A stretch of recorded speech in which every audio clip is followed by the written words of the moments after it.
નમસ્કાર, આપ જોઈ રહ્યા છો નેશન પ્લસ ન્યૂઝ. હું છું આપની સાથે હેતલ ભગત. અરવલ્લીના બાયડના શ્રી હરિ કોમ્પ્લેક્સની રોકસ્ટાર નામની દુકાનમાંથી જુગારધામ પોલીસે ઝડપી પાડ્યું હતું.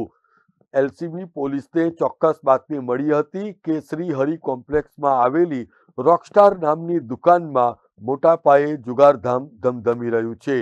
જે બાતમીને આધારે લોકલ ક્રાઇમ બ્રાન્ચની ટીમે રેડ કરતા પોલીસે 11 આરોપીઓ ઝડપી પાડ્યા હતા.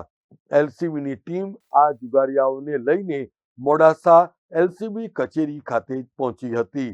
પોલીસે આ જુગારની રેડમાં 42,480 રૂપિયાની રોકડ રકમ સાથે 3.25 લાખની રકમનો મુદ્દામાલ પણ કબજે લીધો છે. બાયડમાં સ્થાનિક પોલીસની રહેમ નજર હેઠળ ચાલતી આવી ગેરકાયદેસર પ્રવૃત્તિઓ સામે જનતામાં પણ ભારે રોષ ફેલાયો છે. Bureau report, nation plus news, Aravalli. સમાચારોનો સતત અપડેટ મેળવવા માટે અમારી નેશન પ્લસ ન્યૂઝની યુટ્યુબ ચેનલને સબસ્ક્રાઇબ કરો, બેલ આઇકન દબાવો અને જોડાયેલા રહો ફેસબુક, ઇન્સ્ટાગ્રામ અને ટ્વિટર પર.